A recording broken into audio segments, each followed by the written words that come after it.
Good morning, good afternoon, and good evening to wherever you are in the world. Welcome back to yet another One Make series, and this time it's, of course, the turn of the Ginetta G55 GT4.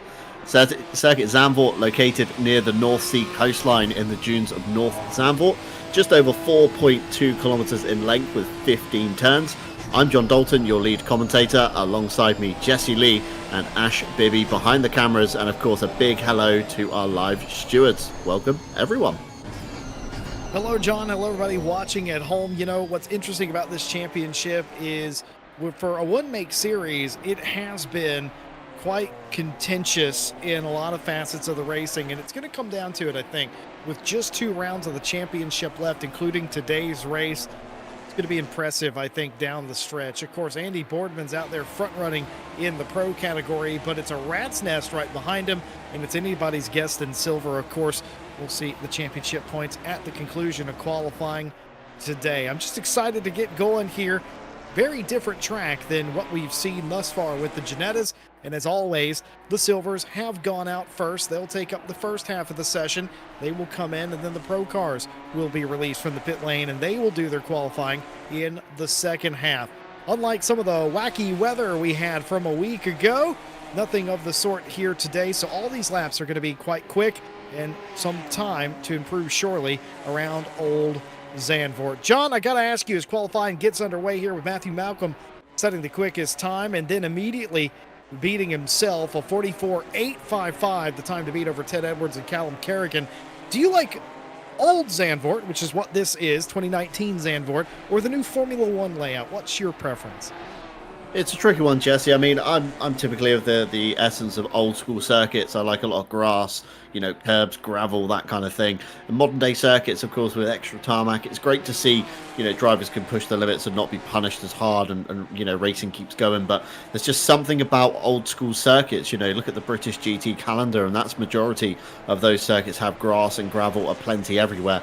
And it does result in some fantastic racing, of course. Once you dip a wheel into the grass or gravel, it kind of ruins all your momentum, and especially at a one-make series, it's all about kind of keeping the momentum and keeping the pace up, because the smallest of margins in these series result in the biggest of gaps. And it just provides for some great racing. Although repave Zandvoort with the the high banking with multiple lines as you go around turn 4, of course, it does make it very interesting for certain formats of cars. High downforce machinery can really take advantage of the multiple angles on the banking. But of course, the Ginetta, not so much aero and not so much tire grip, as we see Frederick Rude taking a shortcut through turn 13, essentially just in front of Tim Ireland here on his current fast lap.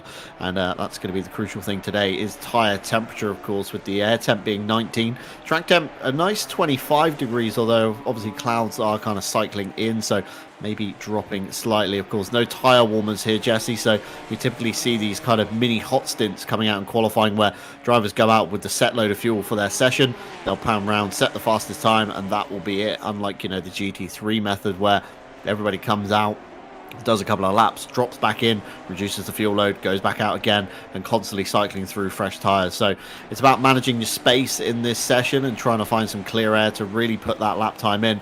And a circuit like Zandvoort, Jesse, very tricky to overtake on once you do get in those kind of trains that we see so much in the one-make series. It certainly is. We've seen some bumper car action, some move get out of the way stuff in this series. Hopefully today we don't, but it is one of those racetracks that lends itself to very close racing, and especially in cars that are not necessarily as aero dependent as a GT3 car. You can get away with a little bit more of the bumping. You can follow a little bit closer into the corners and all of that as well. We end up seeing a lot of the train situation here in this series anyway, as everybody is level pegging, no different engine displacements, no different distributions. Everything is spec here, so you end up with quite close going. What's not close is Matthew Malcolm setting the time to beat. That 44.855 looming large. That is nearly half a second quicker than anybody else. Behind him, it's sort of close, though. Ted Edwards, Callum Kerrigan separated by a tenth and a half to 2 tenths. Then it gets even closer behind them with Richard Hutchins in 4th place. You've got Pavel Ireland, who we're riding on board here, and Cormac Malloy making his debut. If that name sounds familiar to you, that's because he's been on the back end of some of our broadcasting this fall. He's also been on the mic with me on one Wednesday broadcast as well. This, though, is Cormac's very first race inside RCI. Now, he's made online racing before. He's actually won online races before here in ACC in LFM. So he's no stranger to that. He's no stranger to getting it done on the racetrack. But this is a whole new animal. LFM's one thing that's sort of random. This is a league race. Everybody's practiced for this. Everybody signed up and shown up for this. This is a little bit different, a little bit more pressure, wouldn't you say, John? Yeah, it is a little bit more, pressurized. You see a lot of more, familiar faces, shall we say, in the league races than you do at LFM. Of course, you do notice the occasional regular name that you might recognize from your community that you're in. But of course, when you're racing predominantly with the RCI community, names are irregular. Of course, we know a lot of the names in the field compete at multiple leagues throughout the week. It's not just Mondays that you'll see a lot of these faces, of course, with the Wednesdays, the Fridays, the Night Owl on Saturdays, and even the one-off events like World Tour that we do host every month or so. You soon get to learn people's driving style, their habits, how they compete, and who to watch out for, and who's going to be overly aggressive in a fight, who's going to be more cautious, and those drivers that are more aware of their surroundings than others. It's a good old mix of talent in the RCI field, and of course with pre-qualifying slotting you into the class that you do deserve to fight equally amongst other people, should we say. Of course, we do run two classes here tonight, denoted by the background on the number board. Of course, white indicating the Pro Series, and of course the grey board indicating the silver honours. And some of the drivers with the silver title not necessarily classed as a silver sometimes, as they do like to mix it in with the pros. As we see, of course, the silver qualifying coming to an end at the moment. It's Malcolm on top from Ted Edwards, half a second down the road. That's a massive gap for Ted to try and find over a one-lap pace. Callum Kerrigan, of course, in third, Richard Hutchins in fourth, and Pavel in fifth, rounding out your top five. We then got Tim Ireland, followed by Malloy, of course, in the RCI staff sandwich, should we say there. We then got Jones, Rude, and Mays to round out your silver honours in qualifying. So 10 drivers there.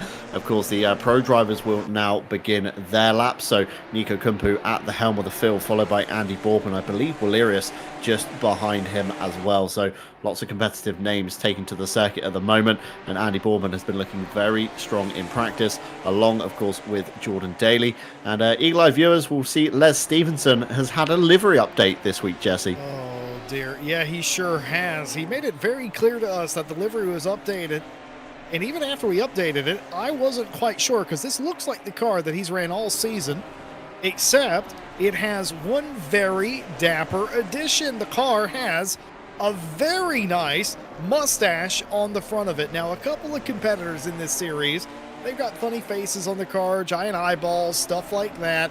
Not Les Stevenson. This distinguished gentleman has put a mustache on his Ginetta. Monocles everywhere falling out on that one. Yeah, of course, you've got to remember this month as well being November. It is, of course, Movember, which is the month where, of course, a lot of men grow facial hair around the world in, silly shaped mustaches. I've seen a few in the workplace and a few out and about in real life as well. And it's, of course, to raise awareness and funds for men's mental health and prostate cancer, testicular cancer, and as well as suicide prevention. So it's all for a good cause. You'll see a few drivers donning the mustache in this series. Of course, Les Stevenson being one of them. I believe Callum Kerrigan is another, and I think there's a few more to boot up the field as well. So it's all for a good cause, of course. Remember, get those mustaches growing, and I think I might shave the beard tonight, Jesse Lee. What do you think? Yeah, unfortunately for me, though, John, I think any mustache I grow is a silly one, so I don't really know if I can participate, or maybe I'm just better at participating than most. Maybe I'm participating year around. But come on, John, you got a couple more days left, mate. Don't do it yet. Wait till the end of the week, then we'll shave it off. John, who streams quite regularly these days doing WRC stuff, you can catch him and tell him just how nice his facial hair is indeed. Well, the pros out there on a full lap now, and here come the boys, setting what should inevitably be some of the quicker times, though Malcolm's 44.8, that could be quite contentious inside the top 10. Probably will be quite contentious inside around the top 10 of the pro class. The question will become, though, who has the pace here today to get it done? Andy Boardman for Grease Weasel Racing has the most to lose today. He's in a nice spot where if he just has an okay day today, doesn't have to be anything spectacular, just an okay day. Top 5, top 3 would be great. He might be champion-elect, but a disaster here. And this place is known for that. It could set him back quite a ways, and it would bring the likes of Kumpu Walerius back into the fight. So keep an eye on that. Kumpu, Boardman, and Walerius, if they are, yes, the 139 is here. Nico Kumpu comes across the line, sets what was the second quickest time at the moment. Then it was Boardman who came across the 44.28 for them. Joe Dauber goes to the top of the heap. A 44.155, bumping Boardman. Menez Rodriguez in third place. Phil Roberts into fourth. Walerius down to fifth. Lindgren and Stevenson, everybody piling through. It's close at the top. Yeah, close at the top, isn't it? And we said earlier, silver drivers, don't quite count them out yet, as Malcolm's lap time is good enough for just inside the top 10 at the moment with just under 6 minutes to go. So keep your eye on the 199 and see how far they might tumble down. Mike Redford, meanwhile, P15 is all he wrote for now, just in between Roscam and Shipston. That margin's looking very small indeed. And at the helm of that train is Ted Edwards, again, another silver driver. And Phil Roberts looks like he is hustling the Ginetta quite hard through the second sector, of course. It's an easy place to lose time. It's kind of technical and twisty on the face of it. A lot of the corners don't quite kind of make sense on where the apex quite lies, and there's multiple ways of getting around these corners as well. But Phil doing an excellent job of it so far. Through turn 11, he'll accelerate, propelling himself towards turn 12. It's, of course, a very tricky braking zone. Typically see a lot of maneuvers try to be pulled here because it is the last of the late breakers, and you can almost get the switchback move through turn 13 as well. And now beginning the run towards the final corner, of course. Bjorn Walerius is just ahead of him up the road, chasing down Andy Boardman still in this qualifying session. Not quite close enough for a tow, although Walerius looking very good on the sector time so far, propelling himself towards the line. Of course, Andy Boardman ahead of him. Boardman goes top. Walerius answers back straight away with a 1 minute 43.722, setting the bar very high indeed. Boardman was looking confident in practice, although I think that lap time is going to rock him ever so slightly, Jesse. Yeah, that was incredible. Why might that been just a little bit of tow from Andy Boardman? Walerius for Sim Brothers using the Greased Weasel car there to get an extra little suck down some of these straights, and especially the pit straight here. What an excellent job that was. Raphael Huell will come across the line for Bonk Sim Racing and make a 44.097, as close as anybody but Walerius has been to dipping into the 43s. Walerius, Huell, Boardman, Kumpu, and Dauber, the top 5. And outside of that, it is very close between Menez Rodriguez, Roberts, Caladian, and McFlude, and Redford, too, to say the very least. Matthew Malcolm, just outside the top 10 there in 12th. So I was a little bit off with my prediction that maybe Malcolm would still maintain a top 10 spot. That hasn't come to pass. And still more pro cars left to go out. Billy Octane, Jordan Daly have not set a lap. I don't think they're going to set a lap, John. I think they're going to start from the back again for the second race in a row. Yeah, they did it last time, didn't they? They started from the back, saw how far they could get themselves up, and it always makes for an interesting broadcast on, keeping your eye on Daly and Octane. But yeah, electing to start from the back of the grid today. Going to have to be careful picking their way through, because I believe they did come a cropper with some stewards' decisions on the way last week. And of course, live stewards watching over all of our Split One events here at RCI. So if you do want to get involved in some live stewarding events, then head on over to racerci.com, where you could, of course, check out all of the events on the table at the moment, and we'll have a little speak about what is going on later on. Miguel Martins with a constant flashing of the lights almost from kind of turn 13 towards the start-finish line. I'm wondering if he's listening in. He fires himself up into P8. Raphael Huell with a little bit of a tow from the car ahead. Will this be better for him? And it is. Pops him on the front row of the grid, but only just to Andy Boardman. So Walerius and Huell currently your two front row sitters. Boardman and Roberts just behind. Kumpu, Dorba, Stevenson, Martins, Menez Rodriguez, and Calatayud rounding out your top 10. But then we've got Snooty McFleud, Mike Redford, and Malcolm just outside as well. And they're looking super racy at the moment. But meanwhile, Menez Rodriguez, of course, we know Jesse typically trims all the air out of his car, absolute rocket ship in a straight line, gets to the corners and gets caught back up and has to put on a great defense for the hour. And I'm wondering if he's going to employ a strategy here today or whether he's going to dial in some downforce finally to that Ginetta to try and get it through the corners that little bit quicker.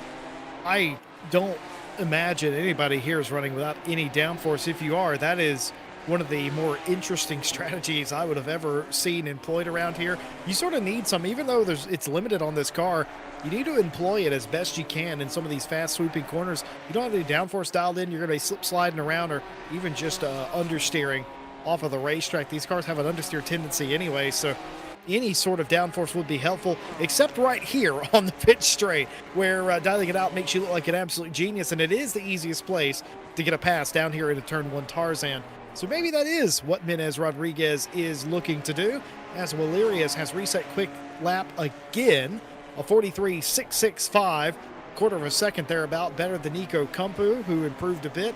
Menez Rodriguez does improve, a 44.145. That's a couple of tenths quicker than his previous best, and that brings him from 9th up into the 6th position. Phil Roberts now inside the top 5 for Kaiju.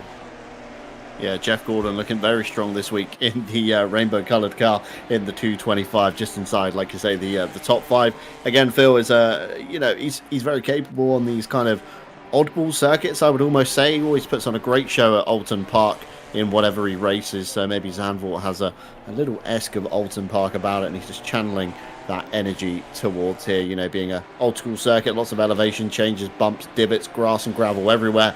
It kind of suits very much to the skill set of Alton Park. But meanwhile, Sunil McFleud outside of the top 10, not too far to go until he passes Calatayud for another position, but he's going to have a big ask this lap, Jesse. Miguel Martins, of course, in P9. That's a big chunk of time there as the checker flag comes out.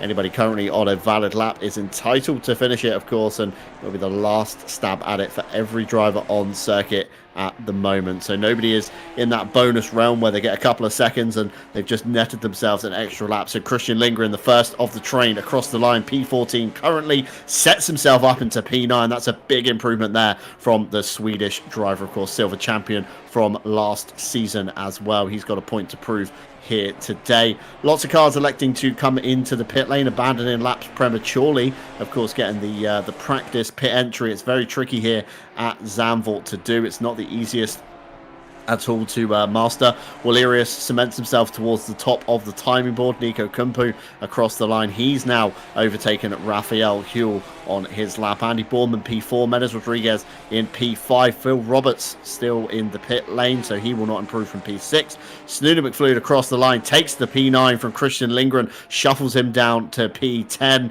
and we've got a few more cars just in the background coming on through. Of course, Raphael Huell looking quite strong at the moment, and he elects to come into the pit lane as well. And that was your final car on the circuit. Looked very hot coming in. I think he even got teleported back to the garage as well. So yeah, very hot pit entry. It's a very tricky kind of long slip road, but as soon as you get into the lane, it sharpens very tightly and cuts you straight into the fast lane of the pits.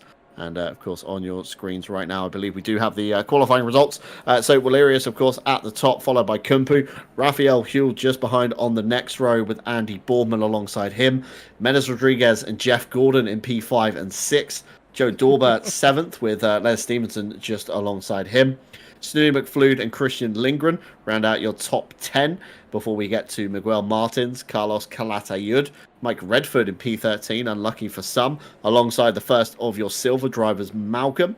Roscam then on the next row of the grid with Shipston. Aaron Jackson, of course, rounding out the last of the qualifying pro drivers before, of course, we get to the silver field of Ted Edwards, Callum Kerrigan, Richard Hutchins, Pavel, Tim Ireland, Cormac Malloy, Jones, Rude, Mays, and then we've got Daly and Octane at the back electing to not qualify to see if they can do their typical kind of last to first challenge and very interesting things indeed. Let's see how they can perform around Zandvoort tonight. But of course, as always, between qualifying and the race, we do get a chance to look at your championship standings and see what everybody is fighting for along the way. And I believe a little bit of technical difficulty with the stream tonight, not quite pulling the website results properly. And, as always, production quality at an all-time high here at RCI. So we'll be right back to after fix that these one. messages. The messages. Perfect time to plug a few partners, of course. AK Esports, Driver61.com, Fanatec, DigitalMotorsports.com, and of course Go Setups as well. You can find all their links down below in the description, offering you many different things. Of course, Driver61 with 25% off your driver coaching. Fanatec, there's an affiliate link if you're looking to pick up some new hardware in towards the Christmas season. And then, of course, links to Digital Motorsports, Go Setups. Of course, they're releasing packs every week for the LFM BOP changes. And, of course, as their calendar circles around, you can always find the latest setups for your favorite cars there. And, of course, AK Esports for providing our service solutions here at RCI as well. So all very good companies down there. Do check them out if you think they can help you at all. That was perfectly timed. And holy cow. Very perfectly timed indeed, Jesse Lee, where we get to, of course, GT4 Pro, as you said earlier in the broadcast. Andy Boorman romping ahead at the moment with 188 points to his name. Next up, Nico Kumpu, of course, alongside Walerius on the front row of the grid. So this could be a good score for him this time by in Zandvoort with 137. Bjorn Walerius at the helm of the field today. He's going to want to stay there to propel himself towards Andy Boorman ever so more. Victor Nordquist not with us tonight, unfortunately, but with 114 points. Joe Dorber with 111, and Christian Lindgren just behind him with 101. Greatest last name in sim racing, Matthew Kingston Lee with 97, followed by Tom Shipston with 90. Mitchell Menez Rodriguez with 89, and just behind him, Grim Lilith with 85, rounding out your top 10 in pro. Next page, of course, Jeff Gordon at the very top, strangely from Wales instead of the United States of America. Not sure what's happening there, but 84 points to his name. Snooner McFlude next on the line with 66. Roscan with 61.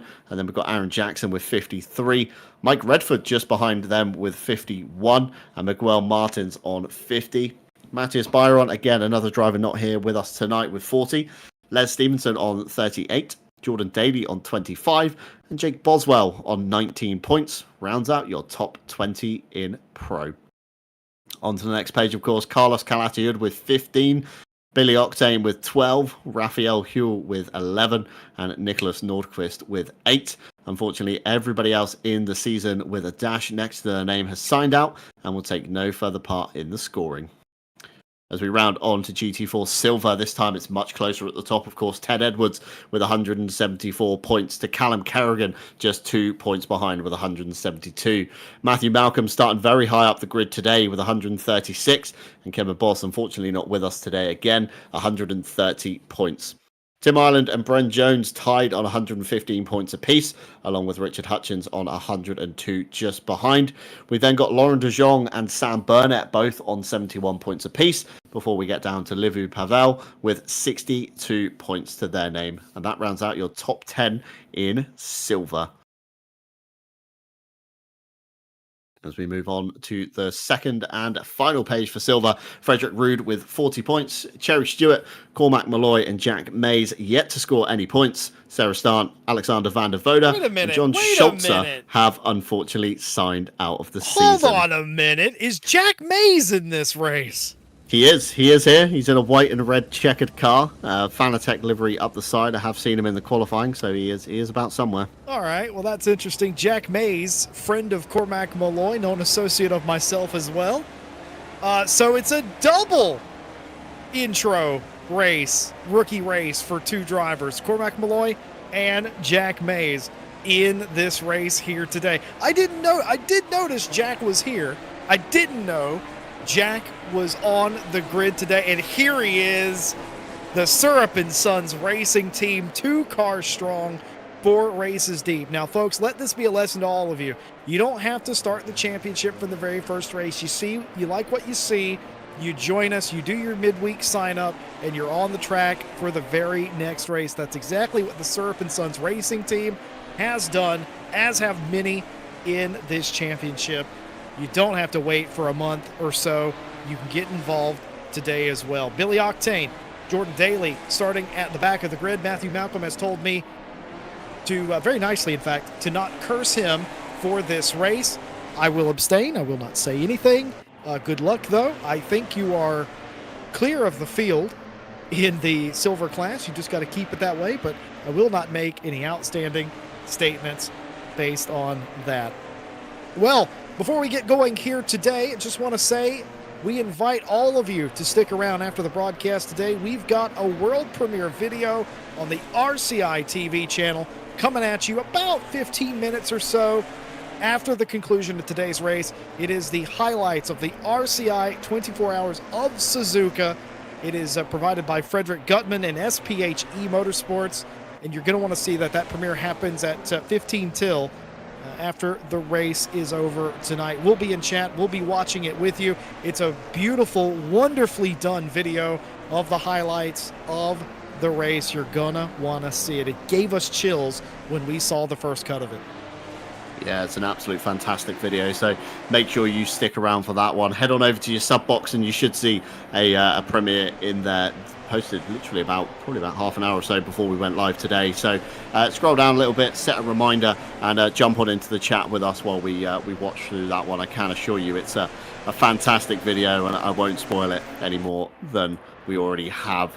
But yeah, fantastic scenes from Suzuka, brought to you by, of course, Frederick Gutman from the SPHE Motorsport. But enough about World Tour, of course. We covered that many weeks ago now here on RCI TV, but this time it's the turn of so many cars late in the season, John. So many cars late in the season. Like you say, Jesse, if you do want to get involved and you do like what you see tonight, head on over to the website racerci.com, get your name down, get pre-qualified, and get into the final round where we head, I believe, to the Nürburgring. Not the Nordschleife, unfortunately, of course. Still no news on a release date for that one. But tonight it's all about Zandvoort. It's all about Holland, as drivers are 2 by 2 going towards the gantry, waiting for the lights to go green and the flag to wave. It's a very late hold, but we are green. Fantastic getaway from Nico Kumpu on the outside of Walerius. To the inside is the Sim Brothers car. He's going to have to brake later than Nico. He's going to have to put the nose up there, but the swooping nature of the corner allows Kumpu to drive around the outside. Meanwhile, just behind, we've got Boardman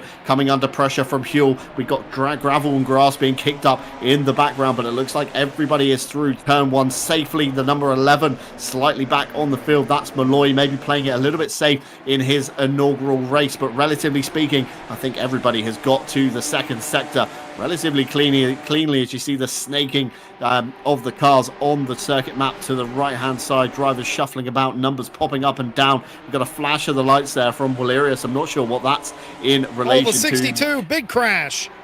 Big crash in the background. He's collected another car, unable to see exactly who that was. Multiple cars involved before they got to turn number 7, I think that was. But Miguel Martin's definitely involved in another car with a number 2, and it was that Richard Hutchins. Or was that, certainly wasn't Raphael Huell. It was one of the cars certainly near the back part of the grid, but they've got going anyway. What an excellent start by Nico Kumpu, who was able to time the start around the outside and use Tarzan to their advantage. And now Bjorn Walerius for Sim Brothers trying to play catch up here now. Yeah, trying to play catch-up is indeed, and Andy Boardman, all the meanwhile, is, of course, pressuring him from behind. A little dip into the grass there for turn 14. That's not what you want to do when you jump on the brakes, of course. Can very easily upset the car and ruin your momentum through turn 15, and it's a little bit of a drag down into turn 1, of course, the Tarzan Bock. As you said, Jesse, it's going to be a good passing place this evening for these drivers, of course. Very wide straightaway, can go 2 to 3 wide, but be careful because the grass does pinch on the inside of the pit lane exit. Always catches a few drivers out here and there, but no moves being made into the beginning of lap 2. Everything relatively clean. Drivers starting to space themselves out now, find their own little bit of air where they're comfortable and running. Joe Dorber all over the curbs there. That's an interesting line that I've not seen much before. And just looking to the back end of the grid, it was possibly Mays involved in that earlier on incident with Martin. Carlos Calatiad, in fact. Carlos Calatiad is again down the pit lane as well. So early stoppers going to be for damage, maybe a retirement or 2. Of course, we do have a mandatory pit stop here tonight, although pit window is not open, and when it does open, It's only open for 20 minutes in length. There is a fixed 25-second refueling time, which of course does make for some interesting strategy calls, with only tyres costing you another 5 seconds or so. And being the twisty nature of the circuit tonight, Jesse, tyres is going to be the thing that you want underneath you, especially with these slightly warmer track temperatures. Of course, 25 degrees down on the tarmac. So, a fresh set of boots in the latter half of the race could be an absolute godsend for some of these drivers. Certainly could be, and especially around here, a place that's known to scrub them off, and you can get a little bit of the dreaded issues with tires around here as well. So it's certainly one of those racetracks that you worry about that on, and especially with how hard you have to drive a car around here to make passes, and you're scrubbing them all the time, and you're going to get wear on them. So certainly I feel like deploying that advantageously is what you're going to want to do. Both the 13 and the 30 still sitting in the pit lane. I suspect significant damage on a couple of those cars. Miguel Martins in the 62, who was the car I initially saw that probably got span around, they didn't stop. They continued to go around the racetrack, so they did not come in, but no retirements as of yet with 25 plus other cars. I found it quite humorous at the end of lap number 1. The fastest car on the racetrack was running 19th, and it was Jordan Daly. So he ran the quickest lap of the race, which was lap number 1 at the time, obviously, but he did that passing 5 or 6 cars to get up to that position. So quite impressive indeed. The fastest lap now sits with Nico Kumpu out in front of the field. Walerius held to the back of him for a lap or so there, but now starts to fall off. More than 1 second off of him now is Bjorn Walerius. Andy Boardman has advanced their station, started about 5th. They need a decent day today. They can't afford to be involved in any dramas here. They haven't done thus far. In fact, they're up to 3rd. That's exactly where they need to be. If this is a day where they don't think they can win it, a top 3 is going to be more than good enough to keep them in the position they're in. But the best case scenario, if you can, John, go up there and beat Kumpu. Yeah, that's what you've got to do, really, haven't you? If you're Walerius, you've got to stay within earshot of Kumpu. Should he make a mistake, you're there to capitalize on it and, of course, take a nice haul of points away. But equally, you don't want to risk yourself too much. Obviously, trying to catch him, maybe make a mistake, allow Boardman through, and then give away championship points to those behind, because everybody is very close at the moment. It doesn't look like it so much on the screen. You've got a couple of cars lengths between every single person, but a small mistake, a centimetre too wide or so through the grass, through the gravel, lose a bit of momentum, and that gap is going to dwindle very quickly indeed as everybody single file down into turn 1. I don't think anybody is close enough to make a lunge, should we say, down into the first corner. Of course, Phil Roberts there holding station behind Joe Dorber. We've got some dust being kicked up on the exit, a few cars ahead, really exercising the track limits, should we say, as we go into the old banking. Looks so strange, doesn't it, Jesse, seeing it in ACC compared to, of course, the real life Fanatec series and, of course, Formula 1 that runs here, where the circuit is a very different nature now with the big wide bank corner. Looks like a skate park in real life. It almost does, yeah. It almost looks like with the big bowls and the half pipes everywhere. That's a good comparison, actually. I've never heard anybody call it that before, but it would be very interesting to see it in sim racing, of course, how these drivers would, take the alternate lines. And Joe Dorber is a little bit wide. He's over the gravel. Big sideways moment. That's going to allow Jeff Gordon right up behind him. A flash of the lights from Jeff Gordon there. I'm surprised he knows the light button, of course. NASCAR's not having traditional headlights. And Les Stevenson just behind, getting his mustache involved in Jeff Gordon's rear end. Oh, okay. Well, you said it. Somebody clip that. Somebody clip that. Clip that. Clip that. I want that for personal use, obviously, what John Dalton just said right there. But, yeah, Joe Dauber just being able to manage just in front of Phil Roberts and Les Stevenson. Now, these drivers be somewhat used to racing each other, I would argue, but they're all very tightly knitted. You got Sudi McFlude and you've got Christian Lindgren, in fact, in the 48 for Sim Brothers, sneaking in the back of the picture right now. The big thing, though, Phil Roberts trying to find a way around Joe Dauber, who may be on a little bit of the struggle bus, especially after sliding tires. It takes a little bit. Phil Roberts all the way off into the dirt, trying to maximize the corner there. Can't get anything going down into Tarzan. Defensive drive there from Joe Dauber, then takes his normal line a little bit wide on the exit, but can't do anything through turns 3 and 4 anyway. And sideways there was Phil Roberts completely. That's going to allow Les Stevenson to get beside. Phil Roberts charges down into the corner, and he's going to be able to save the position. Another wiggle on exit there, and Phil somehow survives. He tried to get to the gas a little bit earlier to try and make something happen on Joe. That releases Dauber, and here comes Phil Roberts, who is trying their very best to stay in front of that charging field behind. Yeah, that's what we were talking about, wasn't it, earlier on? It's one small mistake, and Phil Roberts is over the grass again, coming out of the long bank corner of turn 8, going down into turn 9, so that's going to leave him quite vulnerable. And we see Les Stevenson already through in the back of the shot there, along with Christian Lindgren and Snooty McFlude. So I think Phil Roberts has lost 3 or 4 positions there as we're watching Joe Dauber. Of course, we do have a few technical issues going on behind the scenes, so bear with us. We will keep you updated on all the moves and shakers in the field. Billy Octane found his way up into P21 already from starting from dead last, and Jordan Daly has begun his assault on the pro cars.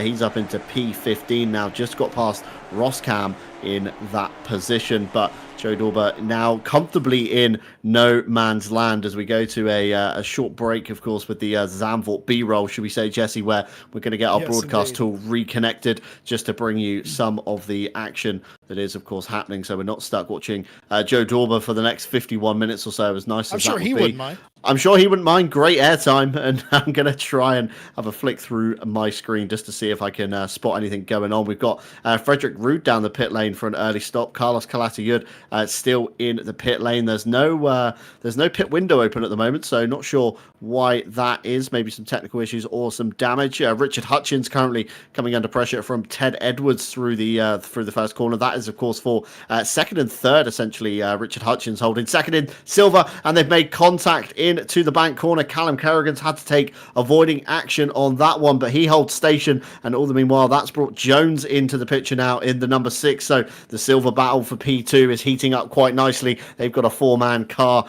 train kind of forming now as well, and Billy Octane's going to be at the back of it trying to cut his way through in the next couple of laps or so. Everybody towards the back of the grid, fairly spaced out. The leaders beginning to space themselves out as well, but Bjorn Wallerius still coming under pressure from Andy Boardman. Doesn't look like Boardman is in too much of a hurry to get past Jesse. Maybe he's playing the long game here. He could just be planning out the feelers and seeing where Wallerius is weaker, where his car, the number 69 Greased Weasel, could be stronger. But he's going to have to get a move on very soon because Raphael Huell is just behind them as we come back to live pictures now on YouTube. Thank you for bearing with us on that one, and hopefully we can bring you more than the Joe Dauber show at the moment. But Nico Kumpu, your driver out front, Wallerius, Boardman and Huell all coming into shot there in their little 3-man train. But Kumpu is looking very strong today, Jesse. Yeah, Raphael Huell's looking really nice here as well, and Kumpu's best friend is Bjorn Wallerius right now, because you have to think maybe Boardman, maybe even Raphael Huell has something for Nico up in front of this field, but if they can't get around Bjorn, it's not going to matter what Boardman and Huell have, because this is such a technical racetrack. Things like that, just moving around the track, slowing up the folks behind them, and especially running wide and then cutting off back when they all merge back together in the same line. That is exactly what Nico Kumpu has and wants here. It was 1.3 the last timing sector, and it's ballooned to another quarter of a second here as they're all scrambling. It's a 3-way fight for P number 2. It's all going to plan for the fastest car on the track, Nico Kumpu, but the question is, how fast are these two cars stuck behind Wallerius, that's struggling ever so slightly here? Looks so good, so confident in qualifying. Is the race pace just not quite there with the fuel in the car? I suspect that might be part of the case. It has a little bit of a turn-in issue, I've noticed, on the Sim Brothers 139. Greased Weasel's not having any of that problem, just doesn't have the room to make the pass. And you mentioned earlier, Boardman playing this quite slowly behind Bjorn, not forcing it. Well, I think part of that is because Bjorn is sort of all over the track at the moment, and he's trying to get a read on him. And also, too, when you make a move like that, when you're the championship leader, you have everything to lose. You get a penalty, then all of a sudden, you're back behind people you shouldn't have been racing in the first place, and also you get contact, maybe you get spun. So making it clean and decisive is job number 1. Could we see a move down into turn number 1 here? Wallerius to the middle of the track. He goes back to the normal line. Look down the inside for Boardman, down Tarzan. Boardman's there. They're side by side. Usually the outside has the better run, but not this time. Still side by side. They're going to have to sort this out, as they haven't done, as they enter turn number 3 and turn number 4. Willerius off of the racetrack. He rejoins. Andy Boardman's through.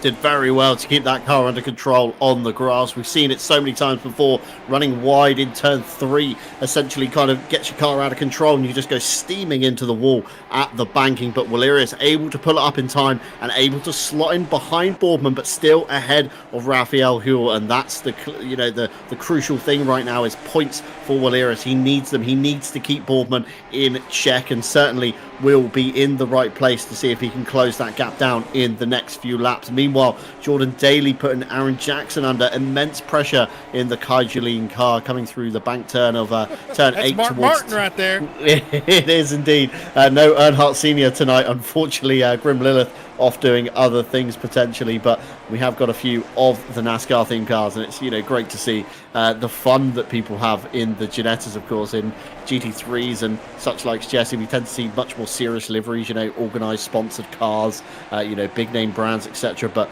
then we get to the Ginettas and kind of all hell breaks loose with creativity. We end up with almost a pack of NASCARs circulating around the circuit, and there's contact. Daly into the back of Jackson, and you commented on earlier, didn't you, Jesse, in qualifying about Daly and how careful he's got to be carving through these cars, because one moment of contact like that and stewards are going to be watching. Let's have a race replay. I'd love to see this from overhead, because from this it doesn't really show it too closely, but I assume he just caught him in the right rear and spun him. Yeah, almost looks like Daly caught out by how early maybe Aaron Jackson was braking on that one, but we will get a stewards report, I'm sure, on that one, as stewards are relatively quiet at the moment, probably catching up on the lap 1 or 2 incidents that we did have at the beginning of the race, but we'll keep you updated with everything they do find. Meanwhile, Mike Redford, of course, promoted from silver to pro, finds himself stuck behind what would have been one of his silver rivals in the form of Malcolm, of course, number 199 at the moment, on a great run so far through Zandvoort. And I've not cursed him. He's got 5 cars between himself and the next silver car, that being, of course, Hutchins, and then Jackson separates Hutchins from Edwards. Octane separate, I would say, actually, Hutchins and Edwards back together on the circuit after the timing gate, but it's been a fantastic drive from Malcolm so far, and touch wood, Jesse Lee, I'm clawing at the desk right now. I've not just laid the commentator's curse on him.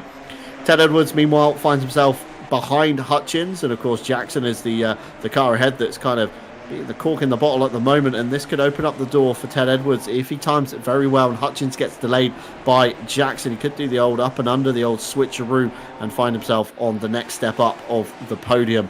And as I say about stewards, Jesse Lee, it seems they've woken up.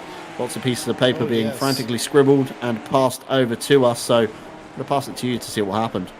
Well, McKenna McConnell, race controller, handing out the slips of paper here today behind the very busy stewarding team, as you have said. All these incidents I'm about to read. Lap 1, there was a racing incident into turn 1, Tarzan on lap 1, involving the 25, the 13, the 11, and the 197.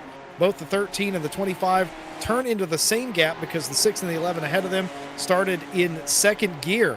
Unfortunate racing incident, as nobody really at fault for that one. Racing incident between cars 464 and the 777 on lap 1, turn 4.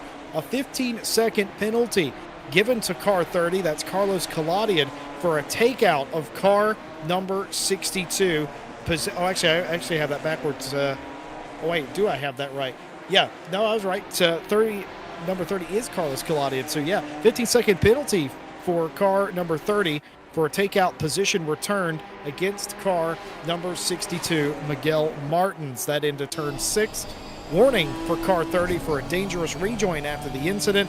Racing incident on lap 4 between 141 and the 711. Racing incident on lap 5 between the 46 and the 225. Racing incident on lap 5 between the 96 and the 197. No further action between the 225 and the 48 on lap 5. Stewart note here says the 225 does not leave enough room for the 48, resulting in contact. However, the 225 loses out due to the contact, leading to a no further action. And lastly, a warning for car 8 for avoidable contact on lap number 6 versus car 23. A lot of contact. We've seen that, John, throughout this championship, haven't we? Significant contact, but a lot of times if it's side by side and nobody loses or wins, it's sort of racing incident. You just kind of let that go.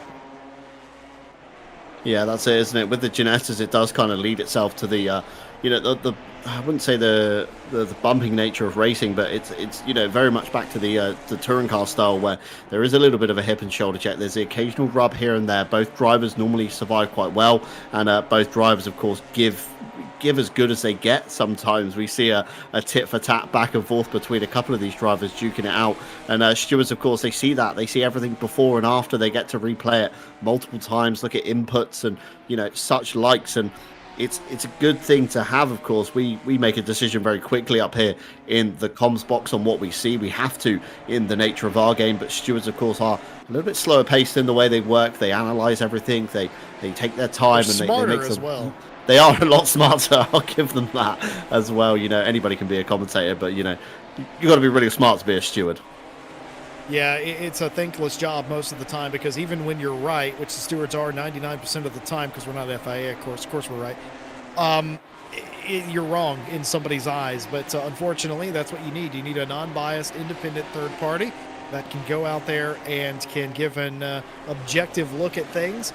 And, we're objective up here in the box too, but the difference is we're watching a broadcast, same as everybody at home. We get to see it maybe twice if we're lucky, and we don't have all of the angles. We don't have the telemetry and the technology that they do to render their verdicts on incidents that happen. So beyond that, also, they're, like I said, they're quite smart in the way that they go about things, very level-headed, and sometimes we get racer brain up here in the box as well. So a little bit different between the looks, but they typically do a darn good job, and that kind of explained that initial incident. We saw Kaladian involved, we saw Miguel Martins involved, and turns out there was no other car involved in that incident. We saw some other cars around there, the 11, the 13. Jack Mays and Cormac Malloy were not involved in that incident, so stewards actually help us a lot of times too by letting us know exactly what happened in an incident. Speaking of, the number 6 car is spun on the pit straight. It's a bit of an odd place to park it around back the other way, so not sure what happened there. I wonder if we can get a race replay at all. They're in the pit lane that now. One. The Very 7-Eleven, the 7-Eleven's in pit lane, but they had severe damage. Here's a replay with the 11 of Cormac Malloy. That's in front of the 7-Eleven. I could have sworn I saw the 6 spun around. Let's see what happens here. Oh, okay. So that you can actually see that the car in the pit lane right there, that is the 6. Unknown exactly what happened to them. It looked like they were by themselves, John, and maybe just looped it. It is easy to do that. Easier to do in a GT3 than a GT4. Still possible, though. You get up on that curb. You're trying to carry as much speed on the pit straight as possible. You hit the curb. You loop it around. The 6 then, based on where they had spun, elected to bring that car down pit lane. The 7-Eleven did the same for Pavel, but that car, the last time I saw it a few laps ago, had massive front-end damage, did the 7-Eleven Ginetta. So I wonder if they're fixing that. I imagine they might be. Yeah, absolutely so. Of course, a little bit of a bumping around, of course, always nets to damage and extended pit stop times. And, that again is where you can really capitalize on your opponent should you keep your opening laps very clean and, find your own foot in this. We've got Aaron Jackson is in. up and over the curb there, the number 98, all over the curb on the inside. He's coming down pit lane as well. That's going to allow Richard Hutchins and, of course, Ted Edwards to continue their fight as they go down. But yeah, Phil Roberts early down the lane as well. Aaron We saw him do this Jackson last in. week. We saw him do this last week, didn't we, with Phil Roberts? Jesse, of course, he elected to stop quite early, and it netted him some gains later on in the race. So could be employing the same strategy once again as Ted Edwards runs very deep into the banked left-hander. That's going to allow Richard Hutchins to pull out even more of a gap. You can just see the gap extending all the time now. Hutchins has got that clean air. He's not going to worry about Jackson anymore. He can just drive clean off into the sunset before he kind of reaches Roskam, the number 96, which is a good couple of corners ahead now. So relatively unfazed. Hutchins just has to focus now before driving away from Ted Edwards.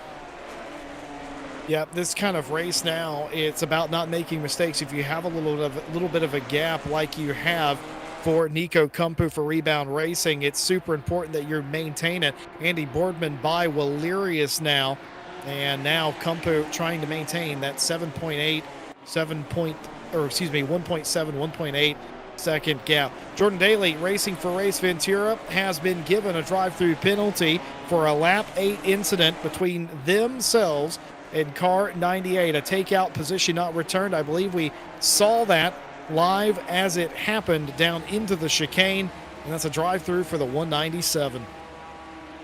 Yeah, not what you want to see, is it? But again, it's very fair in the steward's eyes. Of course, the 98 was taken out, and then position not returned. Daly didn't particularly wait, so it's a fair and justified penalty, I would say. So Daly's going to cycle down doing the drive-through penalties, then going to have to come back down and of course serve the mandatory pit stop, and then that's going to drag him down the order even more. But meanwhile, at the moment, we've got Les Stevenson at the helm of this small train, with Christian Lindgren, of course, last time silver Ginetta Cup champion. Go on. Got a mustache, Mr. Stevenson. That's Mr. Stevenson to you. Yes. Christian Lindgren, of course, just behind him, with Stine McFleud behind Christian Lindgren. And again, Lindgren was, of course, the silver champion last time out. We did do a Ginetta Cup, and promoted himself essentially up into the pace of pros just by doing so. And you can grow here at RCI, so if you do want to get involved, then do head on over to the website. That's racerci.com, where we do have a good host of events for you to get your teeth stuck into. And this week we are fairly busy, let's just say, with Wednesday, of course, being our next event, with the team championship heading over to Valencia. Again, that's a GT4 championship, so if you do want to drive the more oddball cars of ACC, get signed up for that one. Porcelain Racing leading RRP from Luna Rossa Racing in Pro, while Ground Zero Racing lead RPMS SimSport from the Wheelie Slow Racing team in Silver. Thursday's iRacing Road Season 2, that heads to Road Atlanta for their final round of GT4 and MX5 Cup. And while we're talking about iRacing, of course, there are 2 new events that have launched on the website. Sign-ups are open for the Sebring Prototype Challenge beginning on December 7th. That's a one-off event featuring the LMP2 Dallara and the Ligier LMP3 for a 1-hour sprint race. And also Donington will play host on December 14th to Formula 3 cars. That's with a 45-minute race taking place. So if you are interested in getting involved in RCI and iRacing, then head on over to the website for more information on that one. And of course, Saturday night owl round 4 heads over to Misano this week. Jordan Daly leading Timothy Flamger from Raphael Huel in Pro.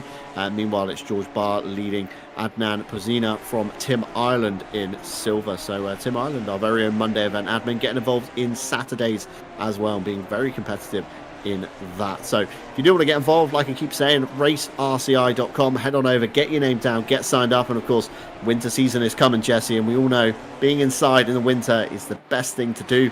So why not race with us here at RCI and get involved in some of these silly championships, some of the more serious championships, and who knows, you might make your way onto a broadcast one evening.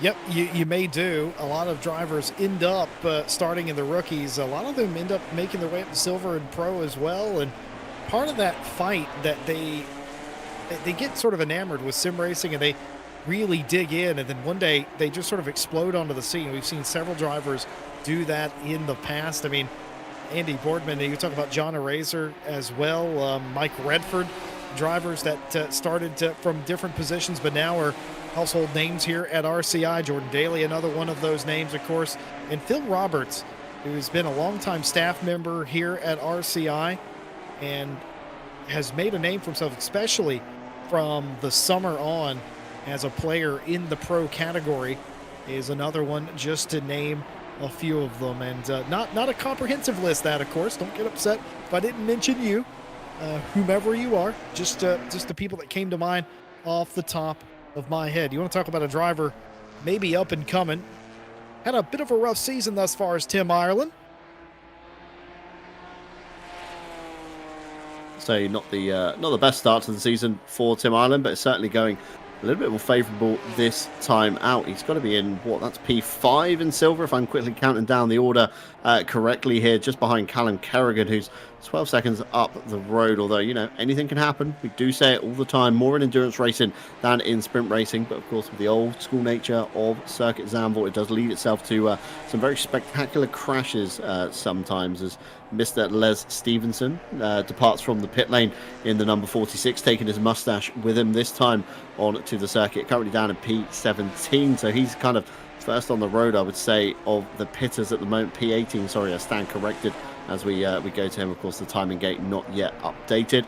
And we've got Jack Mays just behind him in the number 13, kind of trying to hustle him along almost, and being down in P26, he's yet to do his mandatory stop as well. But we're just above the halfway mark, and field looking relatively spread out, although towards the front, the train looking forever snaking as it passes through the start-finish straight, of course, headed up by Nico Kumpu, Bjorn Walerius, followed by Raphael Huel very closely. Andy Boardman, 5.3 seconds to the good, but he's down the pit lane this time by, along with Joe Dorber as well. So a couple of the top 10 pitting, trying to shuffle themselves out of sequence, maybe find some clean air to see if they can come back out, maybe on a fresh set of Pirellis, really drilling those lap times and see if they can get the undercut done.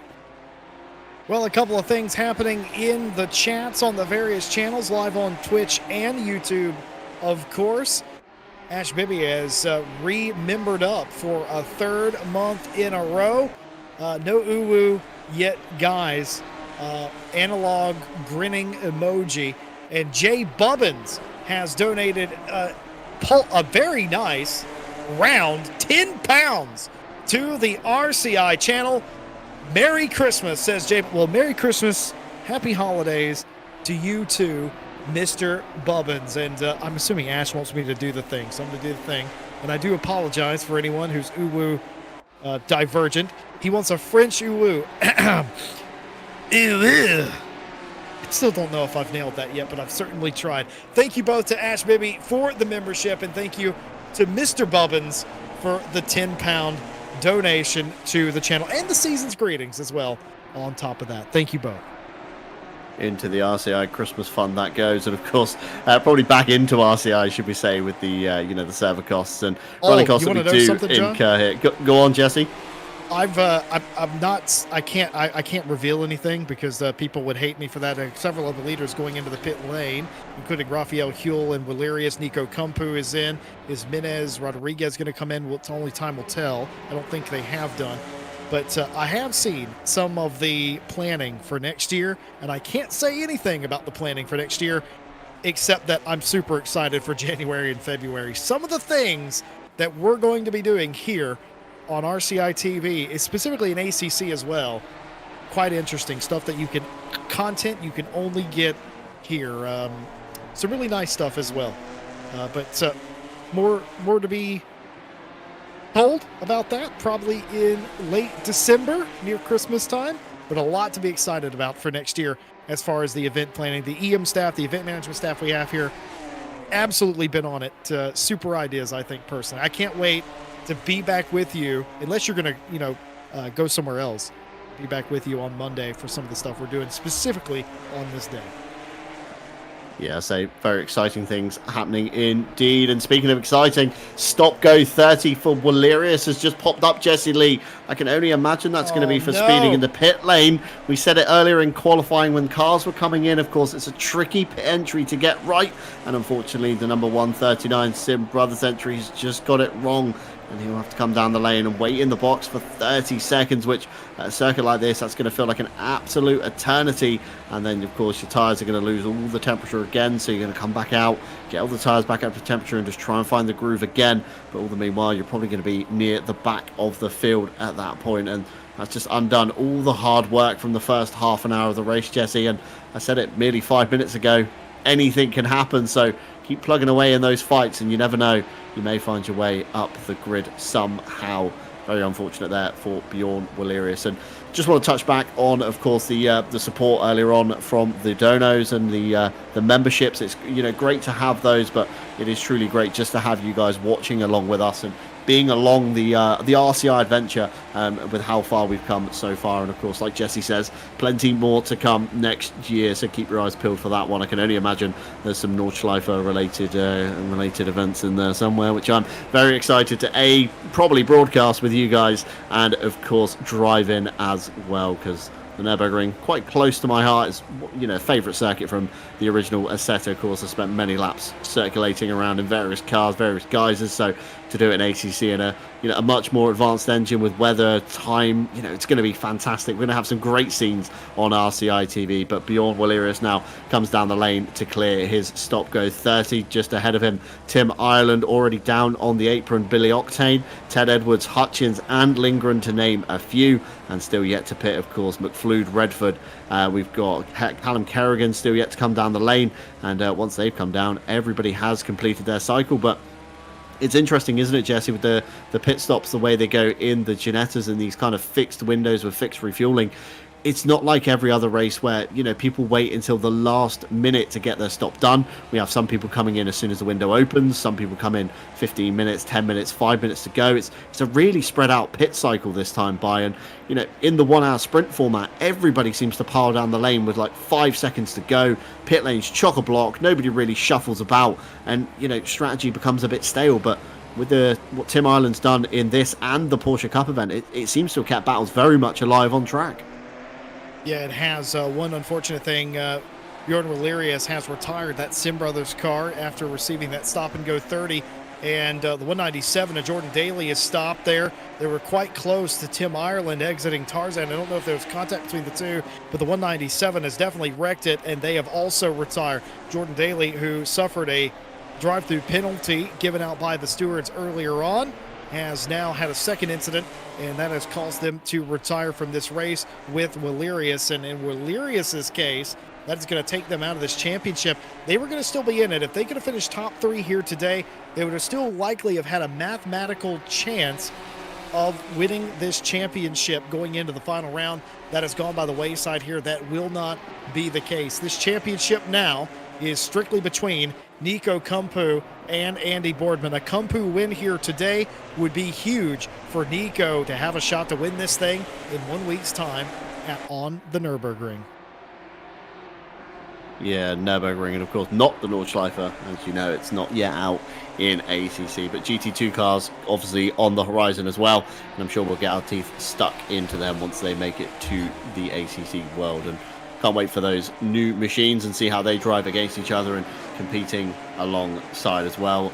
Maybe even some multi-class in the mix with those. Callum Kerrigan, your last car down the lane. He's up and down on the jacks, and he'll find his way out of pit lane very shortly indeed to slot back in to the silver fight. But meanwhile, of course, Roscam just behind Billy Octane here, and Octane, of course, started dead last alongside Jordan Daly. He's managed to climb his way through half of the field, but I don't think many people are making it all too easy for, Daly and Octane as they try and carve their way through the field. Of course, they are fighting fairly for position, so why should you, of course, dive out of the way of those guys? And, fair game. But again, you are not, maybe they are not running a championship. You are, maybe you don't want to get involved with them. And, of course, it makes for easy passing. But we said earlier on in the broadcast, of course, Zandvoort, very hard to pass in general, as Mike Redford is technically your lead car at the moment on the circuit. Of course, still yet to take his pit stop, just over 4 minutes on the clock to go. So relatively speaking, Jesse, he's got another 2 laps maybe in it before he's got to come down the lane to, of course, take that mandatory stop, which should, in theory, then promote Nico Kumpu and Andy Boardman back up into P1 and 2 with Raphael Huell in P3. But Joe Dorber, he's kept it relatively quiet and out of trouble. He'll find his way into P4, and that'll be a nice points haul should he be able to keep that place come the checkered flag.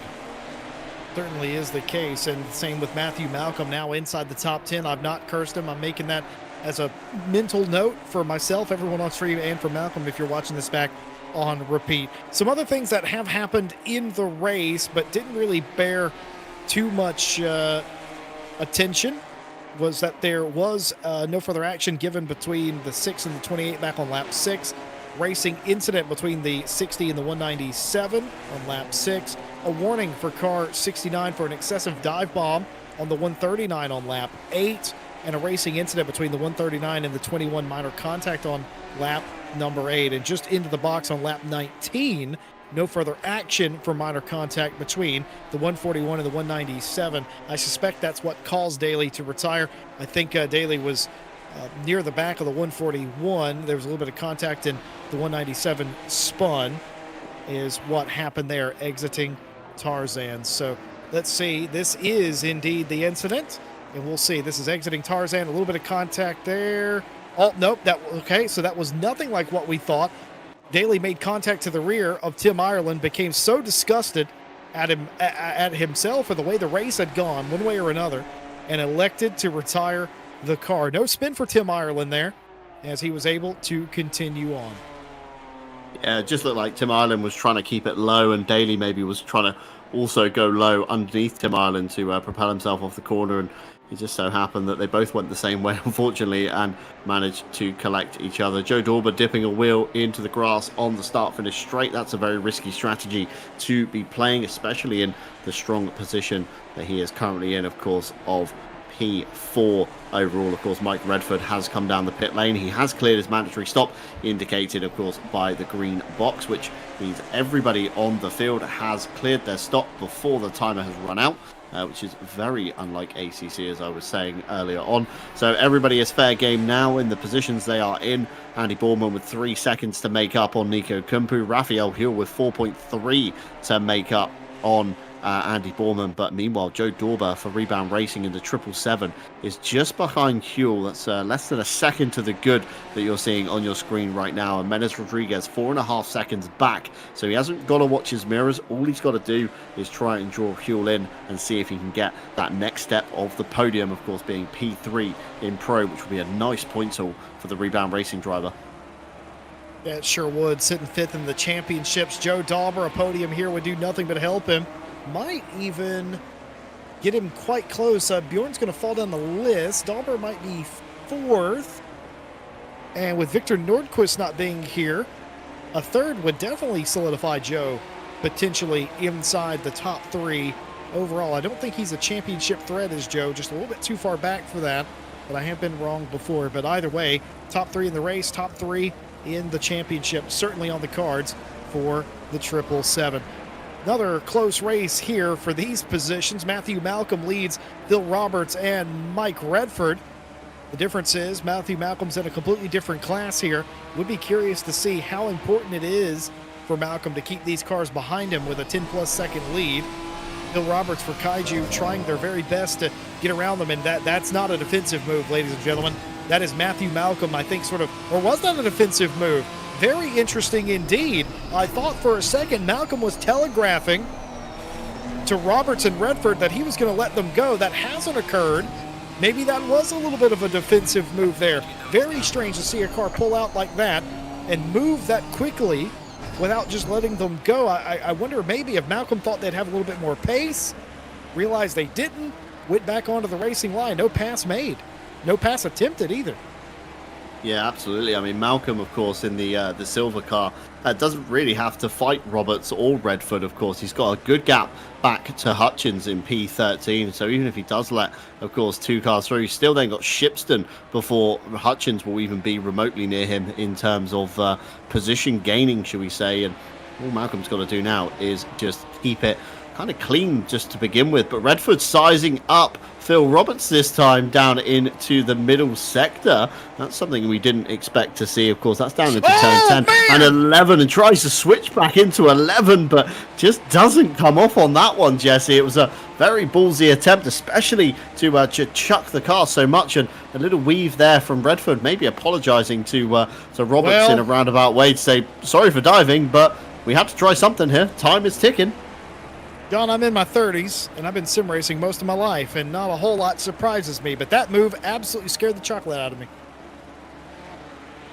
Yeah, got to say, we've seen some scary moves in our time here at RCI, but it's probably up there with, the top few, so to speak, and, that could have gone horribly wrong for both Redford and Phil Roberts, of course. That could have been not race ending, I would say. Sony! I wouldn't say race ending quite as such, but certainly would have lost a lot of pace back to Shipston, and he is just in the back of the shot. Oh, here and it Malcolm is. opens up the door this time into the Tarzan box, and that's going to allow Roberts and Redford. Redford's alongside now going into turn 3, and Malcolm's very sensible. He does allow Redford through, and that's not going to, hamper his championship points. Malcolm's still going to keep the lead in silver. He's going to be 2 positions down on where he was, but he's still got Tom Shipston, of course, between himself and Hutchins in P2 for silver. Yeah, I wonder if that was what Malcolm had in mind the lap prior. Remember, he did that big sweeping move, and it looked like he was trying to move out of the way, so to speak, to let everybody know behind him you have a clear lane, and it didn't come off. But that lap it did. Down into turn number 1, Phil Roberts got at the inside, and Malcolm obliged Mike Redford as well, and just went to the outside of turn number 2, or right before they got to turn number 2 anyway, and just let that happen. And that's sort of probably what he wanted to happen in the first place, but realized that he'd lose way too much time doing that. But got it right that time, no issue there, and both those cars are through and gone. And maybe it's a 12-second gap. It's a long way, but if Roberts and Redford have the pace in their cars and they were just being held up, maybe a little bit something more than P9, P10 on the cards for them.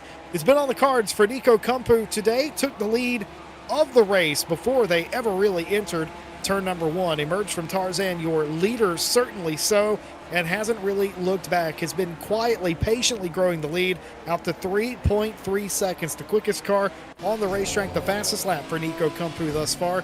Andy Boardman, Raphael Huell trying to chase them down, but all those cars quite evenly spaced out. No real threat. It's all about getting to the checkered flag here as safely as possible for those cars. Kumpu does this. He gets a little bit closer to Boardman in the championship standings for the finale next week at the Nürburgring, the Nürburgring GP track, of course. Joe Dauber may have an ability, a shot, to get by Huell to cement his 3rd place in the championship, but he's going to have to make up 1.8 seconds. Minez Rodriguez also running out in space, but Mr. Stevenson for dropping the hammer. Racing isn't. He's got McFlood right at the back of him, pretty much like he's done all race long. Yeah, absolutely. So Les is looking very confident indeed, absorbing all the pressure from Snooner McFlood, as you said, and of course Christian Lindgren just behind these guys, although within touching distance should they come together, and that could net Christian Lindgren 2 positions up. And of course just over 15 minutes on the clock. I'm not sure how desperate people are going to be getting for the moves, because of course the championship points at the moment are quite solid. Of course, we haven't got as many big names here tonight as you normally would have. Of course, the Sim Brothers entries are a little bit thin on the ground. That normally takes away 4 or 5 positions from the top 10 at least to those. Of course, Valerius is out due to the stop and go. Daly again starting from the back, finding his way halfway up the grid and pulling out.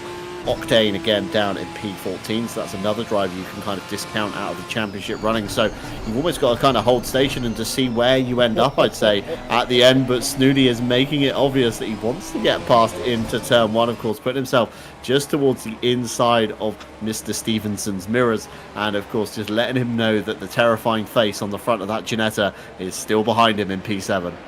All we really need between these 2 cars, we need somebody else as Christian Lindgren closes into the background. If Christian Lindgren had a forehead and a nose on his Sim Brothers car, we could make an entire face out of these 3 cars, but we're oh so close right now. And 2 very interesting cars, just unfortunate for them, fortunate for us, having to actually race each other.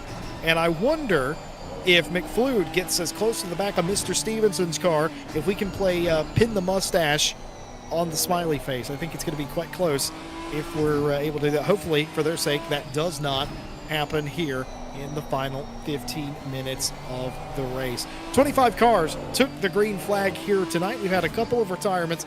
The vast majority, of course, have kept going. For the leader, Nico Kumpu, there's a couple of lap cars in front. I can't imagine a reason why that would pose too much of an issue, but I bring that up because you never can tell when you're the leader lapping other cars, especially on a tight circuit. Anything can happen. For Nico Kumpu, he's got time in hand. It would be very advantageous for them to just pick themselves through as quickly and as carefully as possible. Some of those cars in question are these. Cormac Malloy, who is a lap ahead of these cars, are actually behind on the road of these two. But Jack Mays looking to pass Bryn Jones here for 23rd place.